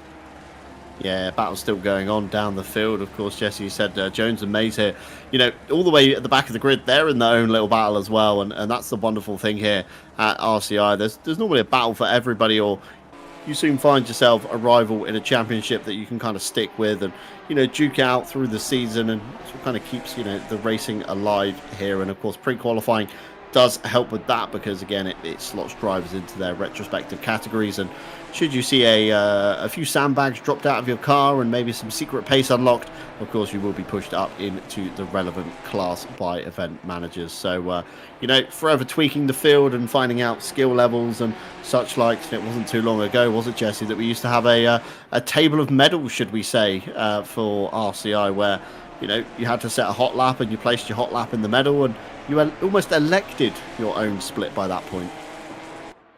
Yeah, that is quite interesting. Going to show you a race replay of Snooty McFlude. You can see he's in front of Les Stevenson, Christian Lindgren also going up the inside, getting by Les Stevenson. Don't know if that was contact. There certainly must have been for us to have that replay from before. But Snooty McFlude for Flying Hellfish out in front of Stevenson and Lindgren, and that's P6 for McFlude. Yeah, we said it, didn't we, earlier on? Christian Lindgren was waiting behind, waiting for that small margin, and that's all he needed to get, obviously, past Mr. Stevenson there and Sonia McFlude through as well. Tom Shipston is the last of the pro cars to pass Malcolm at the moment, and now Hutchins and Malcolm are on the road together, although the gap is about just over 10 seconds, so it's going to be a big ask for Hutchins to make up 10 seconds in what is essentially 11 and a half minutes of racing. That's almost a second a minute, and of course with the lap times here not being particularly fast, should we say, of course 1 minute 44 a lap roughly, that's not going to be a feasible target, I would say. So all Malcolm has to do now is just kind of ease it towards the end, just follow Shipston round and not try and hemorrhage too much time and just keep that car on the straight and narrow. Of course, Hutchins in at P2. He's then got two more cars to buffer himself between Octane, Roscam before we reach Edwards in P3 for silver. But of course, out front, still Nico Kumpu continues to dominate today. 3.3 seconds to the good of Andy Boardman. Just out of shot there behind. You see him passing some traffic through the middle sector of the lap. You then got Raphael Huell next behind, about 4.3, I believe, to the good. And before we get to Joe Dorber again in P4, 2.2 seconds to the good to Huell. So I don't think that fight is going to materialize. Mendes Rodriguez, a little bit in no man's land, 5.4 seconds to the good ahead and 3 seconds to Snooty McFlude behind, before Christian Lindgren only a second and a half behind Snooty McFlude, and Les Stevenson still sticking with Lindgren, 0.6 of a second. That's Mr. Stevenson to you with the mustache, before we get down to Jeff Gordon inside the top 10. And Mike Redford, of course, the number 95. He's had a fantastic run today, has Redford. Really flipped the luck around in the season so far. Yeah, he has. He's been caught up in some stuff, has Mike Redford. Today, not that case at all. It's been smooth sailing for them, and they've definitely had their share of battles, one of which that they're still considering being a part of with Phil Roberts in front of them. But all in all, a pretty darn good day, a top 10 day, as long as they can bring it home from here. And nothing really to complain about. Theobald Roscom for Rebound Racing. One of their cars leading the race, the other one sorting themselves out near the back half of the top 10 of the pro field, trying to figure out how they can potentially get around Billy Octane. Octane joined us last round out, but had a pretty horrible start to the race, and I think eventually either retired that car or they were quite far back. Either way, not the return to RCI they would have probably liked to have. Today, more normal for them. Qualified in the back, meaning they didn't qualify at all, and they've gotten up into the top half of the field. Of course, Billy Octane with Harry Conway, the three-time Night Owl champion, attempted the 24 hours of Suzuka in person.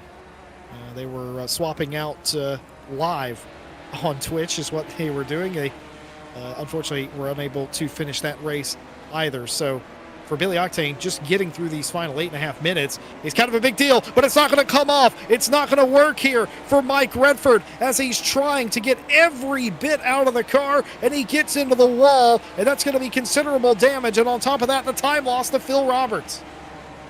Yeah, I was just praising Redford, wasn't I? And maybe that's the curse of the commentator of the race that we needed so desperately, and out braking himself into the chicane as well towards the end of the lap. That's not going to be a good move, and Redford's going to be frustrated with himself. I know sometimes he does listen to the broadcast, so dial it back, Redford. Just under 10 minutes to go. You've got this one in the bag. Keep it on the straight and narrow and see it through to the checker. Of course, Tom Shipston just behind you. Good buffer, 2.6 seconds to the good last time by, so all you've got to do is just keep it between those white lines and find yourself to the checkered flag. Of course, Phil Roberts, 14 seconds there to the good ahead. He's not going to catch Mr. Stevenson at all, and still a good buffer there despite the mistake in the middle sector, Jesse. Still 2.5 seconds to Tom Shipston behind, so Redford's just got to, dial the focus in and see it through to the final.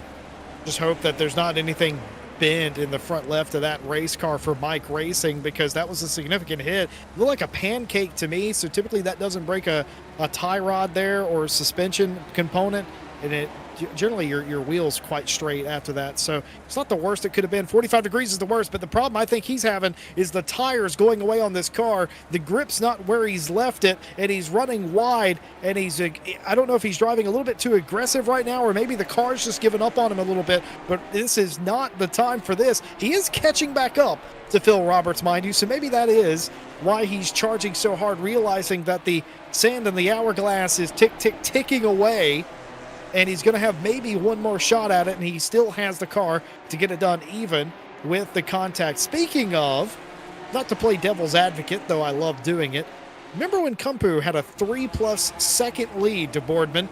It was down to 2.6 in the last sector, and now it's up to 3 seconds now again, so it's less of an issue. But if Boardman can tear off 0.3 of a second a lap or so, this would make it very close near the end of the race. Though with it back over 3 seconds, he's going to have to absolutely get a move on, and close racing at the back of the field. It doesn't matter if you're first or last, there's racing everywhere. Bryn Jones trying to make a pass and does reconvert the pass on Mays. Jones back out in front of Mays, but I don't think this battle is done either. I just want to stand corrected there, Jesse Lee. That's Andy Boardman getting in between Jones and Mays on your screen at the moment. So this is why Boardman is hemorrhaging time to Nico Kumpu. He's got himself stuck in a fight that isn't even his. These guys are fighting at the back of the grid for, the last place essentially on the timing board. Exactly. Andy Boardman is in unfamiliar territory right now, sandwiched between two silver drivers. Gets past Jones relatively easy. But that's a big time loss, isn't it, this late in the race, Jesse? Yeah, it's absolutely huge. Lost a second and a half at minimum. It might be a little bit more than that. Boardman gets through. I thought that was Jones and Mays having a fight amongst themselves, but turns out that was the wrong shade of blue and yellow on that car. Absolutely threw me. Well spotted, John, on that one. And this battle does still continue. However, just about as close as you like there between Mays and Jones. And here comes another car through. Is that Raphael Huell? I suspect it might be. Yeah, that's Raphael Huell now getting involved in what Boardman was just involved in. But, of course, a mistake from Mays there made it easy for Huell to use the momentum to blast past, essentially, on the start-finish straight. And now he's going to have to attack Jones to get past and see if he can catch Boardman at all. But 2.3 seconds to the good on Boardman, 2.4 back to Joe Dorber as well. So fight's very much alive still up and down the field. And this is Ted Edwards now on to the back of Roscam. Again, this is for pro and silver essentially, so no real points to be exchanged between these two either. And of course Roscam has Billy Octane ahead, and he's not going to be able to catch him. It looks like Roscam's car is struggling somewhat, Jesse. I wonder if the tyres have fallen off a cliff. We did say earlier on in the broadcast, of course, Zandvoort can be a real tyre eater with the track conditions a degree hotter than they were at the start of the race. 26 degrees down on the tarmac. I think it was 25 when the green flag dropped. So Pirellis are probably going to be screaming out a little bit at this stage, especially if you spent all that time in it's a rear lookup from Roscam. I've never seen that down into turn 1 before in my life. He backs it in much like a MotoGP bike, almost with too much rear brake, and just slides it all the way into the apex. Ted Edwards, very heads-up driving, goes round the outside. It's like a MotoGP rider, Jesse.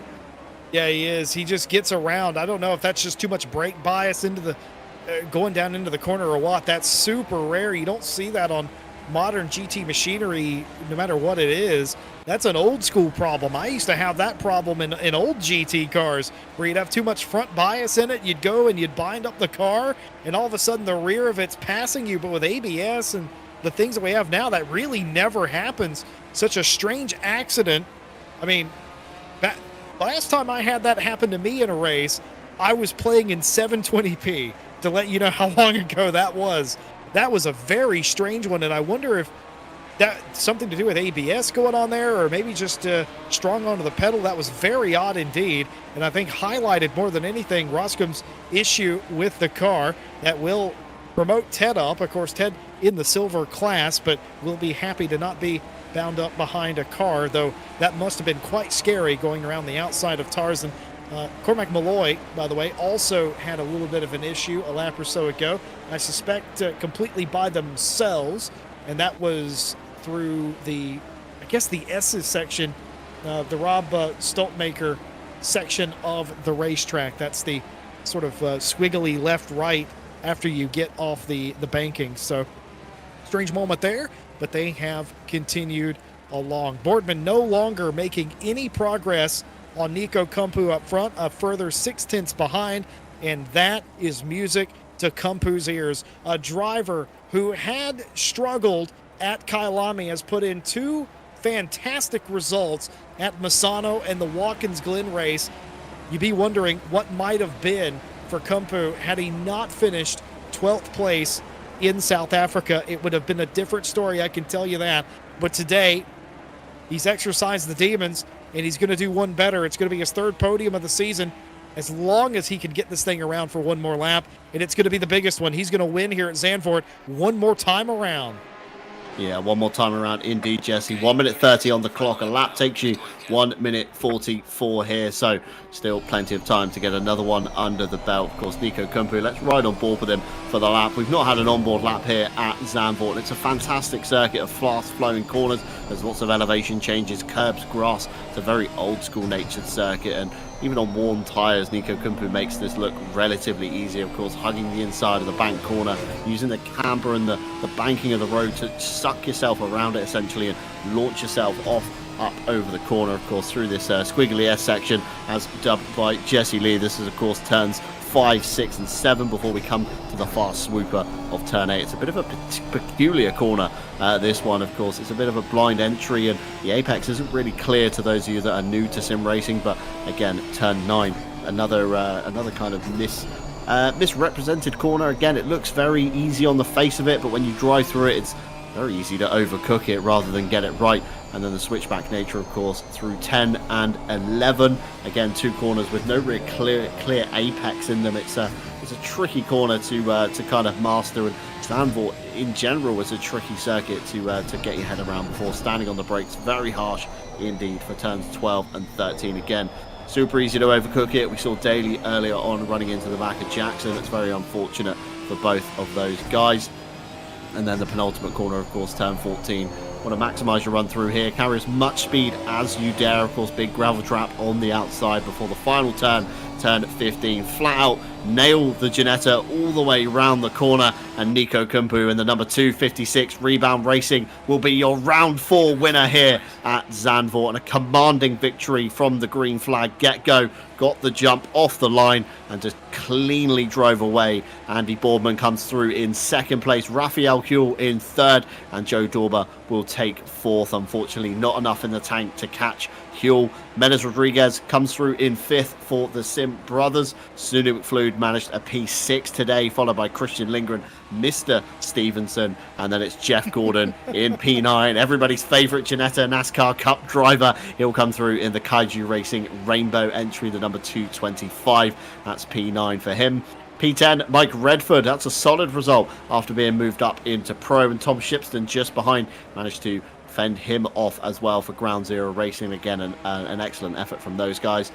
Malcolm will be your silver winner. He's just crossed the line in front of us. And Richard Hutchins will come through in second, followed by Billy Octane, of course, another pro car, before we get Ted Edwards in third. So top step of your silver podium is Malcolm, Hutchins and Edwards, and that'll be a good kind of haul of championship points for all three of those drivers. Callum Kerrigan will be fourth in silver, along with Tim Ireland in fifth. Miguel Martins down in P19, very unfortunate for him, along with Roscam and Jackson. Not a good result for either of those two either, but saw it through to the end, and that is the main thing, Jesse. Of course, finishing races is what we like to see here at RCI. Sometimes it doesn't always go your way, but persistence is key, and even taking the checkered flag is an honourable thing. Tim Ireland will be your last car across the line, and of course that rounds out round 4 here at Zandvoort with the results on your screen at the moment. Of course, a fantastic drive from Nico Kumpu, just drove away from the green flag, didn't he, Jesse? You know, fastest finger first, should we say, jumped on the pedal and just drove away cleanly from the field, kept it out of trouble, navigated traffic very well, and that netted him a victory here in round 4. Yeah, Nico would have known that sometimes starting P2 is better because you can get the longer run around the outside of Tarzan, and as long as you can pin the car down the inside, you have the preferred line, at least for another turn or so, and if they don't bump you off the racetrack, you still, in the next hairpin, you have the more advantageous position. Didn't even come to that. Was able to take the lead, exiting Tarzan properly. Never really looked back. Just an excellent job of execution by Rebound Racing's Nico Kumpu. And that sets up a quite interesting final race in 1 week's time around the Nürburgring GP circuit. And it will be Kumpu and Boardman will be fighting over this championship. The points aren't necessarily close really, but it's close enough that there's still a fight on. If Boardman has a bad race, Kumpu can still win the championship. In a similar situation in silver, Ted Edwards finishes third, but Matthew Malcolm wins the race. That pulls themselves, Malcolm that is, back into the championship fight, and it might be, and it will be, between Edwards and Malcolm. Callum Kerrigan still involved in that fight as well. So maybe even a three-way fight for the title in silver in 1 week's time. Yeah, Nürburgring is going to be a fantastic stage to host the final, should we say, and Matthew Malcolm already elated with his win, posting in the Ginetta Cup Season 2 chat a GIF celebrating, I think it looks like Alonso, maybe a Cota on that one, but a fantastic drive nonetheless. And I believe waiting in the wings, we do have your round 4 victor, that is Nico Kumpu, ready for interview. Nico, welcome on in to the box. Congratulations on the win. It was a fantastic start from you. You got a great jump from the position you were on the grid, and you just kind of drove away. Like, you know, how was it for you? It was probably very different in the car, you know, a mix of emotions and a lot going on just to keep it on the straight and narrow. Yeah, thanks. From the start, I was kind of surprised. I got P1 from the outside. Guess I was a bit lucky there. And the whole race was just full focus, trying to not make any mistakes and keeping the tires intact. Yeah, so we didn't really touch too much on strategy in this race, of course, with the fixed pit window being, you know, 20 minutes, fixed refueling time, tires only being an additional 5 seconds down the lane. What was your strategy? Did you stay on the same set of tires, or did you end up changing halfway through? Yeah, I changed tires. I started a bit lower fuel load than half, and then I was hoping to get good pit window, and I did. And yeah, I changed tires. I think that was the way to go. I was a bit afraid that Boardman or Hull won't change tires and they jump me. Yeah, so Jesse Lee, any questions for our round 4 victor? Well, yeah, Nico, I've just got to say congratulations on a well-ran race, flag to Thanks. flag. I mean, you started around the outside. You were able to get the lead initially, but where does your mind go after that? I've got to manage this gap. I've got to manage this lead. Obviously, Boardman's probably not going to stay in fifth all race, right? He ended up being your nearest challenger. What was the mentality? Like you said, you were super focused, but was it on lap traffic? Was it on hitting your marks? What were you focused on for the final 58 minutes of that race?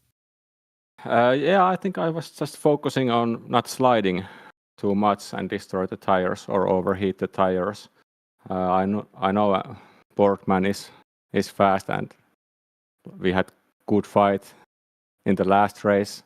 I knew it would be difficult to overtake, and I was just trying to keep a gap that we don't have to even fight for the position. Somehow I managed. This is actually, I think this is my first win in this kind of field. So It was a very strong field, 25 plus cars today.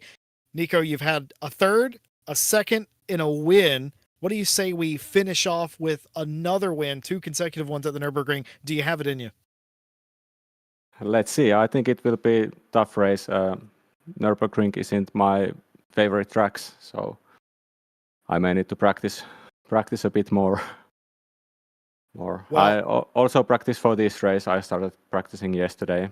oh, Made Yeah, I knew it will be a tough race, so I had to adjust my setup to get it like a bit oversteery. Default setup that I had was understeery. So anybody you want to shout out, say thanks to on the occasion of the win today? Maybe your team.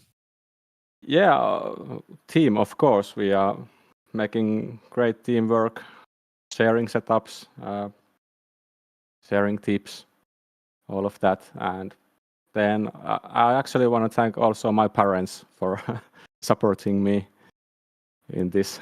They may be watching actually. Oh, shout Yeah, out to the Nico family. yeah, and also I want to thank my girlfriend. Yeah, she's very supportive, Well, letting me race. that's absolutely brilliant to have a support system like that around you. Nico Kumpu, ladies and gentlemen, your winner here of round number 4 for the Ginetta Cup. Congratulations, Nico. Enjoy it. Yeah, thank you. Well, we talked to Nico Kumpu, the winner today. Let's talk to the championship leader in the silver class. Came home third today with a podium. Ted Edwards, next week, you're going to contest the championship for the Monday Ginetta Cup, but today it was third place. Talk us through your day. Painful. It was okay, and then I think it was lap 1 or lap 2 when we had that big crash after turn 4 or 5 on the straight. I got someone in front, obviously just being safe, and slammed the brake on, and I hit them, and everyone just flew past me, and that's when Hutchins got past me, and yeah, it was just a struggle from there. Well, you ended up with a third place. And at any time during a race like that, Ted, were you considering the championship? You know, you came in the 2-point favorite. You had to have known where Callum was running.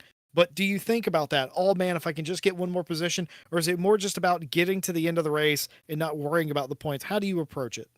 Oh, it was all about the standings. It was straight away, it was all about the championship. Even in the qualifying, I was like, right, I need to beat Kerrigan. And he also said he wasn't great here and he was slow. And as we saw, he dropped off, bless him. But it was in the back of my head. I need to get as many points as I can, and that's why I push, and I pushed too hard after the pit stop. And I had 4 seconds of damage as well, so that didn't help. But I pushed too hard, and I just got all my braking all wrong. So I couldn't catch up to Hutchins as I wanted to. But by the end, I was 2 seconds back, and I was like, I just need another 10 more laps, and I would have made it. But I'm ahead of Kerrigan in today's race. I need to look at the standings, but it was one of them. You look like you kind of kept out of the main scuffles out there today. Was it like that for you, or did you feel like you were more in the wars than usual? At the beginning, it was in the walls. Obviously, that first crash, I think Carlos created. I'm not so sure. Everyone sort of slowed up, and I, got my front end damage, and then I got some more. I don't think I got any damage, but I pushed someone's rear end. I think it was Hutchins into like turn 4, I think it was. And I lost a lot of time there, but there were only 2 wars. Apart from that, yeah, it was pretty plain sailing. It was just a little bit annoying how I felt with the car. Well, Ted, you race with Race Ventura, is that correct? I mean, anybody you want to shout out to going to the finale with a championship on the line? Billy Octane for Triple R, obviously. He helped me out today. He was just letting me know where Kerrigan was, because he was behind me at one point. And then obviously Daly just helping me out with driving the car and just keeping my head focused. And obviously my girlfriend, she's in the background still doing work and stuff, so she's just always supporting me there. And she let me know that my contact was only a warning, so that was pretty helpful. So I didn't have to worry about having a penalty being swung my way. So yeah. We've done 2 interviews today, and both of them have a common thread, and that's a good support system at home. Sim racing is a family affair around here. I love to hear it. Ted, congratulations on the podium. Congratulations on holding the championship lead, and good luck in the finale. Well, it was one of those days, wasn't it, John, where a lot of drivers narrowly avoided incident, I think, is the majority of how I feel after a race like that. A couple of winners that have definitely spiced up the finale in 1 week's time. Yeah, certainly some people now putting themselves on the radar, putting themselves on the broadcast radar, should we say, even more on that one as we head towards the Nürburgring, of course, for the final round next Monday for the Ginetta Cup Season 2. And I'm almost sad it's coming to an end because it always provides such fantastic racing in the format that we do have here at RCI with the 1 hour kind of sprint race take on things. And of course, that takes us nicely up to the holiday season almost in December. But we do have standings, I believe, queued for the rounds of Zandvoort. Of course, this is how your standings will look going in to the final round at the Nürburgring. Of course, Andy Boorman still with a commanding lead at the top, 246 points to the good. Nico Kumpu, of course, we just spoke to him, 205 points. So he's the next challenger, essentially, before we get to his teammate, of course, Joe Dorber in the 777. Both rebound racing cars. Need we add Jesse Lee there on position 2 and 3. So team orders could be a thing coming in to the final round. We then got the gang of the Sim Brothers Racing with Christian Lindgren, Bjorn Walerius, and Menez Rodriguez separated by very small margins. So again, we know the Sim Brothers don't really employ team orders, should we say? So we could have some exciting fights coming out from those guys at the Nürburgring. We then got Tom Shipston and Jeff Gordon tied for P7 on 115 points apiece. Victor Nordquist with 114 before we get to Snooner McFlood inside the top 10 with 106 points after a good finish today. The greatest last name in sim racing, Matthew Kingston Lee, unfortunately was not with us for round 4. He remains on 97 points alongside Grim Lilith with 85, Ross Cam on 82, and Mike Redford with 79 points. Mr. Les Stevenson tied with Aaron Jackson on 72 points apiece, Miguel Martins on 67, Raphael Huell on 64 after a very good finish today. That's propelled him up the standings. Matthias Byron on 40 and Billy Octane on 35 points. Rounds out your top 20. Jordan Daly, of course, with 25 points as well. Jake Boswell with 19. Carlos Calatayud on 15. And Nicholas Nordqvist on 8. Everybody else with a dash next to the name has unfortunately signed out and will take no further part or scoring. As we move over to silver, we just spoke to him, of course, Ted Edwards. It's very close at the top 10. Be very careful coming into the final round. Do you know what's insane about that? Go on. He finished 3rd today and somehow tripled the amount of points he was ahead of 2nd place. Yeah, absolutely and it's crazy. Still only 7. It is. Ted Edwards on 227, Callum Kerrigan on 220. Matthew Malcolm, the hard charger of today, on 208. Again, that's another story of what could have been had the season begun a little bit differently. Richard Hutchins in P4 with 160, just 1 point behind Tim Ireland on 159. 10 points separates him and Bren Jones on 149, and Kevin Boss, who wasn't with us tonight, on 130. Livu Pavel on 99, and then we've got Laurent de Jong and Sam Burnett on 71 points apiece, rounding out your top 10 in silver. Cormac Malloy managed to score a good helping of points today with 40 to his name. Frederick Rude also on 40. I think he retired before the checkered flag dropped. I remember seeing him in qualifying, an early pitter, and then soon disappeared off the board. And lastly, Jack Mays on 31.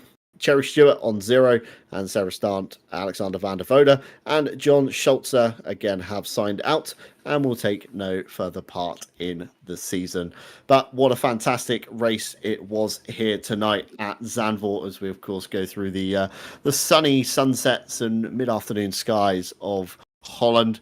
Of course, it's been a fantastic round today, and of course we do head to the Nürburgring next week for your final round. And I just want to take this time to, of course, thank a few partners. We did it earlier on in the broadcast, but of course, AK Esports, we all know who they are now, the leading Italian esports company, and of course, providing our server solutions here at RCI as well. And a fantastic job they do of that. Driver61.com, where you can of course get 25% off your driver coaching by using our discount code with a link in the description below and heading on over to driver61.com. Of course, from one-on-one coaching to full driving courses, the folks over driver61.com will have something that fits your needs and have helped thousands hone their skills and discover unknown potential. Fanatec needs no introduction to everybody sat at home. You all know who they are. You all know what they do by this point. Of course, we do have an affiliate link down below if you are looking to pick up some hardware that will sprinkle a few pennies in the RCI pot. And of course, Christmas is coming up and server costs are there. So, drop on into there, pick up your quick release 2s and any other hardware you're looking to grab this holiday season and help us out here at RCI as well. Of course, 2 new partners for 2023, digitalmotorsports.com, offering a number of products and services from virtual driving experiences, corporate events. They've got an early drive program with BMW, esports championships, driver training, simulator components, and even complete SimRig solutions. If you believe they can help you at all and you are in their target market, head on over to their website to see what goodies they can offer to you. And lastly, but no means least, of course, Go Setups, formed to be one of the premium setup stores for Assetto Corsa Competizione, with their primary aim to create setups for all skill levels, whether you are esports ready or looking for a safer alternative for your favorite car.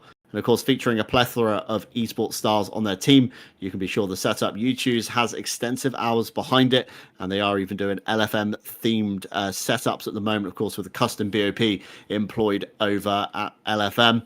They've really tweaked the cars to achieve their maximum potential. So check them out and, of course, get bought into their setups.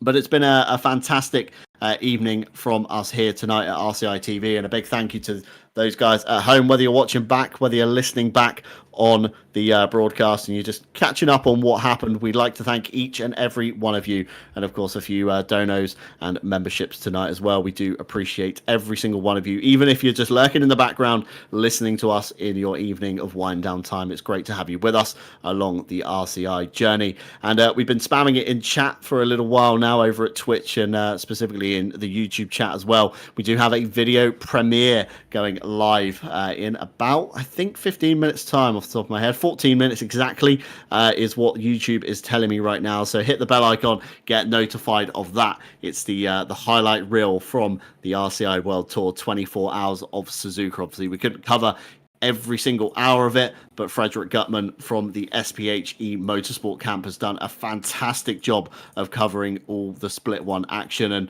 me and Jesse watched it earlier before we went live, and I gotta say, it is an absolute stonker of a video. So be sure to check that out. Myself and Jesse will probably be in the chat interacting with you folks as well. So if you do want to chat to us, discuss anything, any burning questions about RCI, we'll be over there and happy to help you on that too. But it's that time, of course, where we do end it all now. And of course, from myself, John Dalton, from Jesse Lee alongside me, and from Ash Bibby behind the cameras, and of course all the live stewards that have made this event possible, we thank each and every one of you. We hope you have a wonderful rest of the week, and we hope to catch you next week for the final round at the Nürburgring.